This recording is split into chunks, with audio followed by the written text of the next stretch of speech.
পশ্চিমবঙ্গে ভোটে জিতে শেখ হাসিনাকে প্রধানমন্ত্রী হয়েই দেশে ফেরানোর ঘোষণা দিলেন শুভেন্দু। এদিকে মমতার মাথায় হাত, ঝোপ বুঝে কোপ দিল নরেন্দ্র মোদী। খেলা হবে বলে হুমকি দেয়া মমতা বন্দ্যোপাধ্যায়ের খেলা শেষ হয়ে গেল। আনন্দবাজার হেডলাইন হয়ে গেল দুর্গের পতন। গেরুয়া ঝড়ে তাই প্রথমবারের মতো বাংলায় ফুটেছে পদ্ম। অপ্রত্যাশিত বড় জয় নবান্নের মসনদে বসতে চলেছে বিজেপি। এরা অবৈধ। হাসিনা ওয়াজেদ প্রধানমন্ত্রী হিসেবে ঢাকাতে শাহজালাল এয়ারপোর্টে নামবেন। যিনি এই বক্তব্য দিলেন সেই শুভেন্দু অধিকারীর নেতৃত্বেই ইতিহাসে প্রথমবারের মতো ভারতের পশ্চিমবঙ্গে উত্থান ঘটল বিজেপির। প্রথমে হাড্ডাহাড্ডি লড়াই দেখা গেলেও শেষ পর্যন্ত মমতার তৃণমূল রীতিমতো উড়ে গেছে মোদীর বিজেপির কাছে। পশ্চিমবঙ্গে সংখ্যাগরিষ্ঠ আসন পেয়ে বড় জয় পেয়েছে বিজেপি, আর এর প্রভাব পড়েছে বাংলাদেশের রাজনীতিতেও। জয়ের পরই আওয়ামী লীগ ও বঙ্গবন্ধুকে নিয়ে কড়া মন্তব্য করেছেন বিজেপি নেতা শুভেন্দু অধিকারী। যারা জুতোর মালা পরিয়েছে তাদেরকে ওই গোলাম নিজামীর মতো দড়ি পড়তে হবে। বাংলাদেশের মুক্তিযোদ্ধার চেতনা এবং আবেগ যারা অস্বীকার করবে তাদের কপালে জুতোর মালা নয়, গোলাম নিজামীর মতো দড়ি অপেক্ষা করবে। এই নির্বাচনের ফলাফল বদলে দিতে পারে বাংলাদেশের সঙ্গে ভারতের সম্পর্কের পুরো সমীকরণ। তিস্তার পানি পাবে কিনা বাংলাদেশ, সীমান্তে পুশিন বাড়বে কিনা, ঢাকা দিল্লির সম্পর্ক উষ্ণ হবে কি শীতল, এইসব প্রশ্নের উত্তর লুকিয়ে আছে কলকাতার ভোট বাক্সে। কারণ পশ্চিমবঙ্গ জিতলে বিজেপি আর পশ্চিমবঙ্গ ধরে রাখলে তৃণমূল, দুটো পরিণতি বাংলাদেশের জন্য আলাদা আলাদা বার্তা নিয়ে আসে। আসসালামু আলাইকুম দর্শক, সিগন্যাল বিডি চ্যানেলের নতুন একটি গুরুত্বপূর্ণ নিউজ ভিডিও নিয়ে আপনাদের মাঝে হাজির হলাম। প্রিয় দর্শক, বাংলাদেশের বর্তমান রাজনৈতিক প্রেক্ষাপট নিয়ে ইতিমধ্যে অনেকগুলো ভিডিওর অংশবিশেষ আপনারা দেখেছেন এবং আশা করি দেখেই বুঝতে পেরেছেন আজকের ভিডিওটি কতটি গুরুত্বপূর্ণ এবং আকর্ষণীয় হতে চলেছে। এখনো যারা আমাদের চ্যানেলটি সাবস্ক্রাইব করেননি তাদের সবাইকে বলবো আমাদের চ্যানেলটি সাবস্ক্রাইব করে পাশে থাকা বেল আইকনটা অন করে দিবেন। আর যারা ইতিমধ্যে সাবস্ক্রাইব করেছেন তাদেরকে অসংখ্য ধন্যবাদ। আর হ্যাঁ প্রিয় দর্শক, কে কোথা থেকে ভিডিওটি দেখছেন অবশ্যই কমেন্ট বক্সে জানিয়ে যাবেন। তো প্রিয় দর্শক, চলুন আর কথা বলবো না, একটি লাইক দিয়ে মূল ভিডিওতে যাওয়া যাক। এরা অবৈধ। হাসিনা ওয়াজেদ প্রধানমন্ত্রী হিসেবে ঢাকাতে শাহজালাল এয়ারপোর্টে নামবেন। যিনি এই বক্তব্য দিলেন সেই শুভেন্দু অধিকারীর নেতৃত্বেই ইতিহাসে প্রথমবারের মতো ভারতের পশ্চিমবঙ্গে উত্থান ঘটল বিজেপির। প্রথমে হাড্ডাহাড্ডি লড়াই দেখা গেলেও শেষ পর্যন্ত মমতার তৃণমূল রীতিমতো উড়ে গেছে মোদীর বিজেপির কাছে। অনেকেই বলছেন শুভেন্দুর কথা অনুযায়ী শেখ হাসিনা কি তাহলে শিগগিরই বাংলাদেশের মাটিতে পা রাখছেন? পশ্চিমবঙ্গ বিধানসভা নির্বাচনের সর্বশেষ ফলাফলে দেখা গেছে তৃণমূল কংগ্রেসের চেয়ে বিজেপি বড় ব্যবধানে এগিয়ে রয়েছে। পশ্চিমবঙ্গে বিজেপি সরকার গঠন করবে বলে আশা প্রকাশ করেছেন শুভেন্দু অধিকারী। ইতোমধ্যে 2024 সালের ডিসেম্বরে শুভেন্দু অধিকারীর দেয়া বক্তব্য সামাজিক যোগাযোগ মাধ্যমে ছড়িয়ে পড়েছে। এদিকে শুভেন্দুর বিজয়ে এরই মধ্যে কার্যক্রম নিষিদ্ধ আওয়ামী লীগ ও তার অঙ্গ সংগঠনের নেতাকর্মীরা শুভেচ্ছা বার্তা দিয়ে ফেসবুকে পোস্ট দিচ্ছেন। 2024 সালের ডিসেম্বরে বাংলাদেশের অন্তর্বর্তী সরকারের সমালোচনা করে শুভেন্দু অধিকারী 1971 সালে পাকিস্তানের সঙ্গে বাংলাদেশের যুদ্ধ প্রসঙ্গ টেনে দাবি করেছেন তারা বাংলাদেশ সৃষ্টি করে দিয়েছেন, তাদের 17,000 সেনা আত্মবলিদান দিয়েছে। শুভেন্দু অধিকারীর ভাষায় তারা শেখ মুজিবুর রহমান, দালাই লামাকে সুরক্ষা দিয়েছেন। সে সময় তিনি শেখ হাসিনাকে বৈধ প্রধানমন্ত্রী হিসেবে ঘোষণা করেন, অন্তর্বর্তী সরকারকে অবৈধ ঘোষণা করেন। শেখ হাসিনা প্রধানমন্ত্রী হিসেবেই হজরত শাহজালাল আন্তর্জাতিক বিমানবন্দরে নামবেন এবং তাকে স্যালুট দিয়ে নিয়ে যেতে হবে বলেও মন্তব্য করেছেন এই বিজেপি নেতা। শুভেন্দু অধিকারী পশ্চিমবঙ্গে মুখ্যমন্ত্রী হতে যাচ্ছেন। প্রশ্ন উঠেছে, তাহলে হাসিনা কি বাংলাদেশে ফিরবেন? অবশ্য এই প্রশ্নের উত্তর সরাসরি দেয়া কঠিন, কারণ এটি ভারত বাংলাদেশ সম্পর্ক ও রাজনৈতিক সমর্থনের উপর নির্ভর করে। পশ্চিমবঙ্গের মুখ্যমন্ত্রী চাইলে একা কোনো বড় কূটনৈতিক পদক্ষেপ গ্রহণ করতে পারেন না। আশ্রয়, সমর্থন, প্রত্যাবর্তন এসব ভারতের কেন্দ্রীয় পর্যায়ের বিষয় বলে মনে করছেন রাজনীতি বিশ্লেষকরা। প্রথমেই জানতে হবে পশ্চিমবঙ্গের সঙ্গে বাংলাদেশের সম্পর্কটা ঠিক কতটা গভীর। বাংলাদেশ ও ভারতের মধ্যে যে সীমান্ত রয়েছে তার প্রায় অর্ধেকই পশ্চিমবঙ্গে পড়েছে। শুধু ভৌগোলিক সীমানা নয়, বাণিজ্যিক পথ, অভিবাসনের ধারা, একই ভাষা, একই সংস্কৃতি। পেট্রাপোল, বেনাপোল স্থলবন্দর দিয়ে দুই দেশের বিপুল বাণিজ্য চলে। বাংলাদেশ থেকে ভারতে যাওয়া বেশিরভাগ মানুষ কলকাতামুখী হন চিকিৎসা, পড়াশোনা আর ব্যবসার প্রয়োজনে। এই সম্পর্ক শুধু কূটনৈতিক নয়, একেবারে মানুষের প্রতিদিনের জীবনের সঙ্গে জড়ানো। ফলে পশ্চিমবঙ্গে ক্ষমতায় কে আসছে তা বাংলাদেশের জন্য নিছক প্রতিবেশীর খবর নয়, একেবারে নিজের ঘরের বিষয়। এবারে নির্বাচনে মূল লড়াই দুটো দলের। 15 বছর ধরে ক্ষমতায় থাকা মমতা বন্দ্যোপাধ্যায়ের তৃণমূল কংগ্রেস আর মোদীর বিজেপি। 2021 সালে তৃণমূল 213টি আসনে জিতে ক্ষমতায় ছিল। সেখানে বিজেপি পেয়েছিল ৭৭টি আসন, কিন্তু ভোটের হার ছিল ৩৮%। এবার বিজেপি আরও শক্তিশালী হয়ে মাঠে নেমেছে। এক্সিট পোলে বেশিরভাগ সংস্থা বিজেপিকে এগিয়ে দেখাচ্ছে। ফলে ১৫ বছর পর ক্ষমতার পরিবর্তন হওয়ার সম্ভাবনা বাস্তব। কিন্তু এই নির্বাচনে বাংলাদেশকে সরাসরি টেনে আনা হয়েছে। বিজেপি তার নির্বাচনী প্রচারণায় বাংলাদেশ থেকে কথিত অবৈধ অনুপ্রবেশকে প্রধান ইস্যু করে তুলেছে। সীমান্তবর্তী জেলাগুলোতে মুসলিম ও বাংলাদেশি অনুপ্রবেশকারী এই ন্যারেটিভকে এক সূত্রে গেঁথে প্রচারণা চালানো হয়েছে। ভোটার তালিকার বিশেষ সংশোধনে প্রায় ৯১ লাখ ভোটারকে তালিকা থেকে বাদ দেওয়া হয়েছে। এদের ৬৫% অনিষ্পন্নের মধ্যে ছিলেন মুসলিম। এই পদক্ষেপকে বিজেপি বলেছে অবৈধ অনুপ্রবেশকারী ছাঁটাই, আর তৃণমূল বলেছে সত্যিকারের ভোটারদের বাদ দেওয়া হচ্ছে। ইন্টারন্যাশনাল ক্রাইসিস গ্রুপের বিশ্লেষক থমাস কিন বলেছেন, পশ্চিমবঙ্গে বিজেপি সরকার এলে সীমান্তের নিরাপত্তাকরণ আরও বাড়বে এবং সাম্প্রদায়িক সম্পর্কে নতুন চাপ তৈরি হতে পারে। শুধু তাই নয়, মুসলিম সমাজের মধ্যে প্রবল ভীতি আছে যে বিজেপি ক্ষমতায় এলে পশ্চিমবঙ্গে নাগরিকত্ব সংশোধন আইন সিএএ কার্যকর করে দেবে। সিএএ কার্যকর হলে যাদের নাগরিকত্ব প্রশ্নবিদ্ধ হবে তাদের একটি বড় অংশকে বাংলাদেশি বলে চিহ্নিত করে সীমান্তের ওপারে ঠেলে দেবার চেষ্টা হতে পারে। আর সেটা যে শুধু ভয় নয়, ইতোমধ্যে বাস্তব হতে শুরু করেছে। ২০২৫ সালের মে থেকে ২০২৬ সালের জানুয়ারি পর্যন্ত ভারতীয় কর্তৃপক্ষ ২৪৭৯ জনকে জোর করে বাংলাদেশে ঠেলে দিয়েছে। এদের মধ্যে ১২০ জনকে বর্ডার গার্ড বাংলাদেশ শনাক্ত করেছে ভারতীয় নাগরিক হিসেবে। অর্থাৎ যে পুশ ইন এখন সীমিত মাত্রায় হচ্ছে, বিজেপি ক্ষমতায় এলে সেটা বড় আকার নিতে পারে, বাংলাদেশের উপর চাপ বাড়বে। তাহলে কি তৃণমূল ক্ষমতায় থাকলে বাংলাদেশ নিরাপদ? সহজ উত্তর হলো না। মমতার সঙ্গে বাংলাদেশের সম্পর্ক জটিল। সবচেয়ে বড় উদাহরণ তিস্তা। ২০১১ সালে তৎকালীন ভারত সরকারের সঙ্গে তিস্তা পানি বন্টন চুক্তি চূড়ান্ত হয়েছিল, কিন্তু মমতা বন্দ্যোপাধ্যায় সেই চুক্তি আটকে দিয়েছিলেন। তারপর থেকে তিনি এই চুক্তির ক্ষেত্রে ধারাবাহিকভাবে বিরোধিতা করে আসছেন। তার যুক্তি, শুষ্ক মৌসুমে পশ্চিমবঙ্গ নিজেই পানি সংকটে ভোগে, তাহলে বাংলাদেশকে কতটুকু দেবে? এই তিস্তা ইস্যু বাংলাদেশের জন্য এখন আরও জরুরি হয়ে উঠেছে। গঙ্গার পানি বন্টন চুক্তির মেয়াদ ২০২৬ সালের ডিসেম্বরে শেষ হচ্ছে। ফলে একসঙ্গে দুটো চুক্তির সংকট সামনে আসছে। বিজেপি জিতলে তিস্তা চুক্তির পথের বাধাটা সরে যাবে, কারণ রাজ্য সরকারের আপত্তি থাকবে না। কিন্তু বিজেপির সীমান্ত নীতি ও সিএএ এর আতঙ্ক নতুন চাপ তৈরি করবে। আর তৃণমূল থাকলে তিস্তা চুক্তি আটকে থাকবে, এটা নিশ্চিত। ঘটনা আরও জটিল হয়েছে বাংলাদেশের নিজের রাজনৈতিক পরিবর্তনের কারণে। গত ফেব্রুয়ারিতে বাংলাদেশে জাতীয় সংসদ নির্বাচনে বিএনপি বিপুল ভোটে জিতেছে। প্রায় ২০ বছর পর নির্বাচিত সরকার হিসেবে ক্ষমতায় এসেছে তারা। হাসিনার পতনের পর ভারত বাংলাদেশ সম্পর্ক ছিল অস্থির, ভিসা বন্ধ, বাণিজ্য সীমিত, কূটনৈতিক টানাপোড়েন। তবে এখন দুই দিক থেকেই সম্পর্ক স্বাভাবিক করার চেষ্টা চলছে। ঠিক এই মুহূর্তে পশ্চিমবঙ্গ নির্বাচনের ফলাফল এই সম্পর্কের ভবিষ্যৎ নির্ধারণে বড় ভূমিকা রাখবে। বিশ্লেষকরা মনে করছেন, বিজেপি এবং তৃণমূল দুই পক্ষই বাংলাদেশ সংক্রান্ত ন্যারেটিভকে পশ্চিমবঙ্গের ভোটারদের সামনে কিভাবে তুলে ধরে তার উপর নির্ভর করছে সীমান্ত অঞ্চলের মানুষের মনোভাব।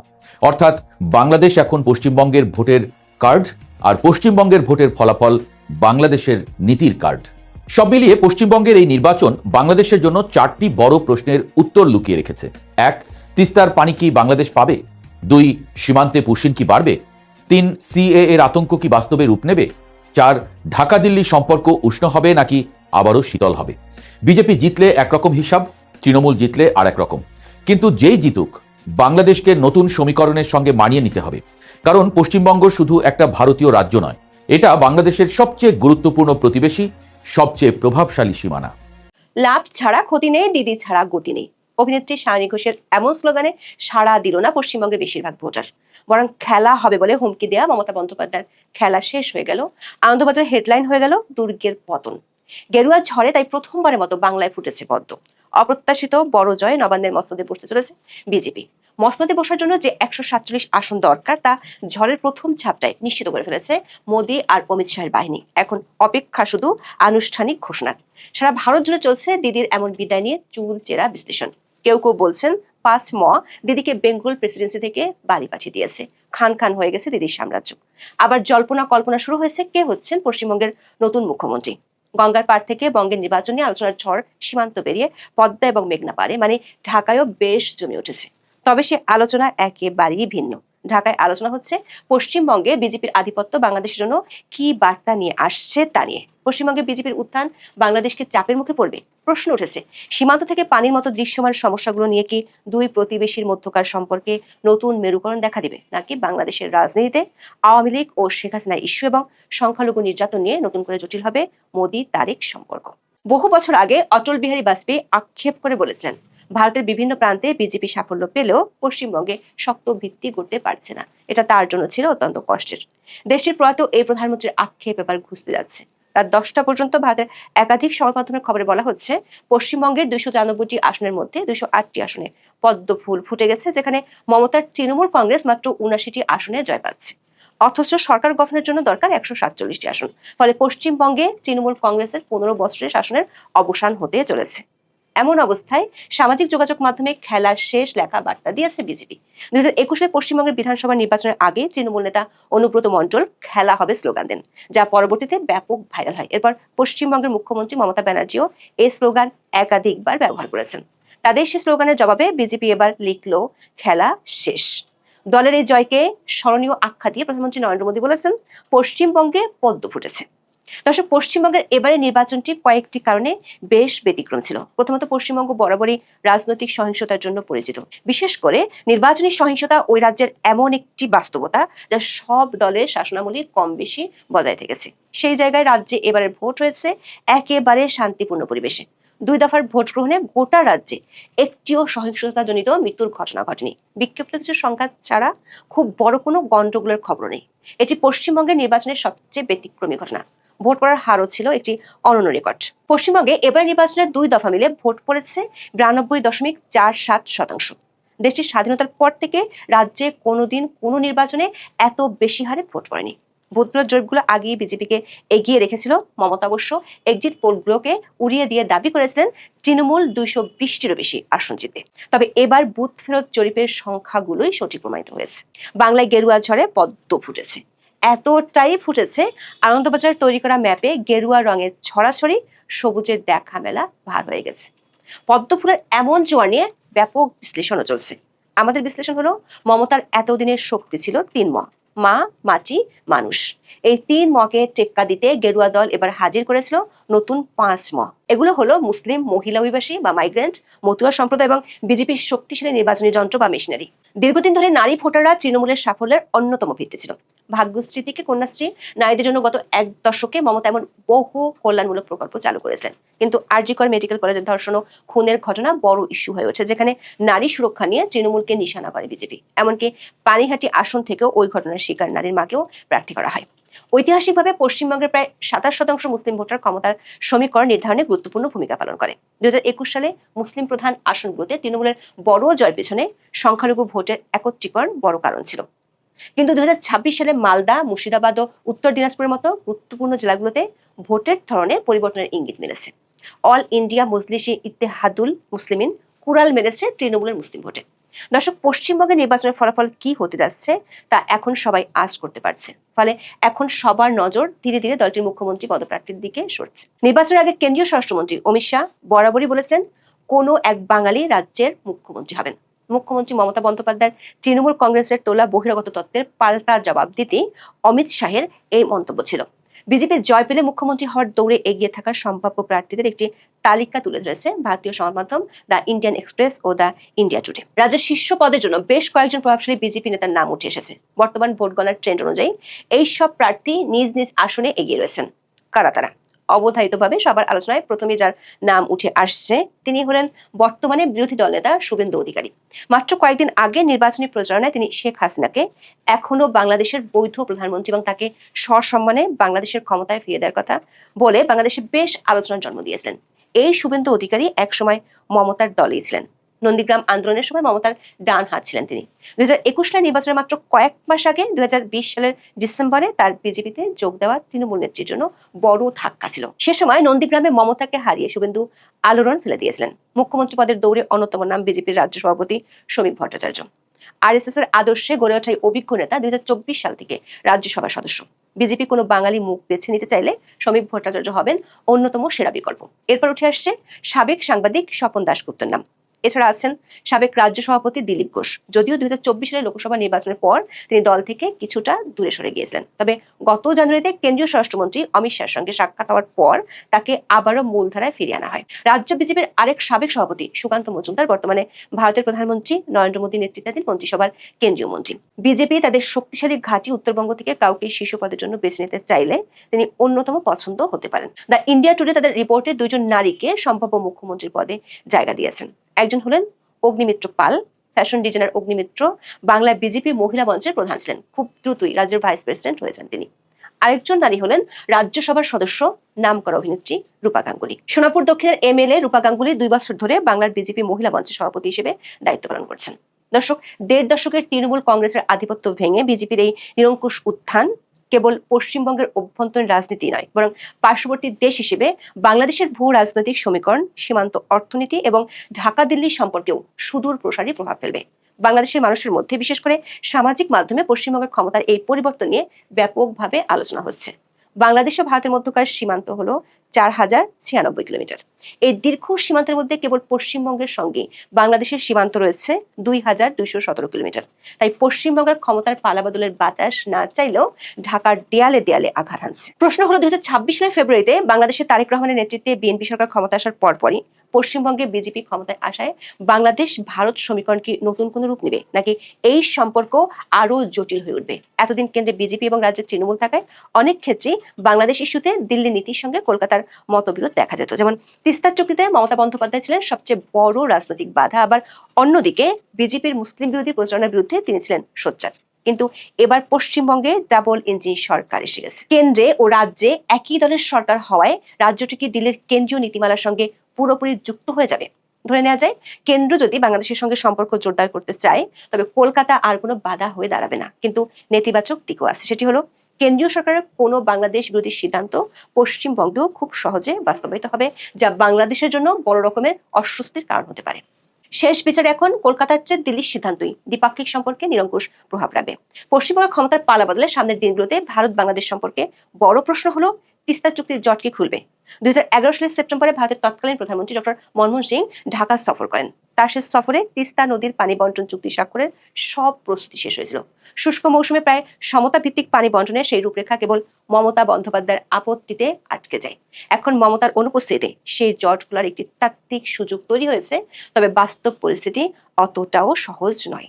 পশ্চিমবঙ্গের উত্তরাংশে মানে দার্জিলিং, জলপাইগুড়ি, কোচবিহার, যেখানে দিয়ে তিস্তা প্রবাহিত, সেখানে বিজেপি এবার ব্যাপক জনসমর্থন পেয়েছে। ফলে চুক্তি করার আগে বিজেপিকে অবশ্যই ওই অঞ্চলের ভোটারদের স্বার্থের কথা ভাবতে হবে। আবার এই বছরে শেষ হচ্ছে গঙ্গা পানি বন্টন চুক্তির মেয়াদ। এটি নবায়নও এখন একটি প্রধান ইস্যু হিসেবে দেখা দিবে, যেখানে রাজ্য বিজেপির ভূমিকা হবে নির্ণায়ক। পুরো বিষয়টি এখন নির্ভর করবে দিল্লির ভূ রাজনৈতিক সদিচ্ছা এবং বাংলাদেশের দর কষাকষির সক্ষমতার উপর। বিশেষজ্ঞরা মনে করেন 2024 সালের 5 আগস্টের পরে তৈরি হওয়া নানা পরিস্থিতির কারণে পর্দার আড়ালের দিল্লির এমন কিছু চাওয়া আছে যেগুলো কোনো আনুষ্ঠানিক চুক্তিতে কাজ করবে না। এগুলো নিয়ে দর কষাকষি হবে আড়ালে। শুভেন্দু অধিকারী যখন প্রকাশ্যে ঘোষণা দেন শেখ হাসিনা এখনো বৈধ প্রধানমন্ত্রী, তখন সেটি কেন্দ্রের অনুমতি ছাড়া হওয়ার কথা নাই। আবার পশ্চিমবঙ্গে বিজেপি জেতায় বাংলাদেশে এনআরসি, নাগরিকত্ব সংশোধনী আইন এবং অবৈধ অনুপ্রবেশ ইস্যুগুলোকে নতুন করে সামনে আনতে পারে। এই ইস্যুগুলো বাংলাদেশের জন্য অস্বস্তিকর হলেও এগুলো কতটা প্রভাব ফেলবে তা নির্ভর করবে ঢাকা দিল্লি সামগ্রিক সম্পর্কের উপর। সম্পর্ক যদি স্থিতিশীল ও মর্যাদাপূর্ণ থাকে তবে এসব ইস্যু নিয়ে খুব বেশি নাড়াচাড়া হবে না, কিন্তু সম্পর্কে টানাপোড়েন থাকলে এগুলোকে রাজনৈতিক হাতিয়ার হিসেবে ব্যবহারের পূর্ণ আশঙ্কা রয়েছে। প্রিয় দর্শক, ইতিমধ্যে আপনারা আমাদের পুরো ভিডিওটি দেখেছেন। ভিডিওটি দেখে কি জানলেন এবং বুঝলেন অবশ্যই আপনাদের মূল্যবান মতামতটি আমাদের কমেন্ট বক্সে জানাতে ভুলবেন না। এখনো যারা আমাদের চ্যানেলটি সাবস্ক্রাইব করেননি তাদের সবাইকে বলবো আমাদের চ্যানেলটি সাবস্ক্রাইব করে পাশে থাকা বেল আইকনটা অন করে দিবেন এরকম নিত্য নতুন প্রতিদিন গরম গরম নিউজ আপডেট পেতে। ধন্যবাদ সবাইকে।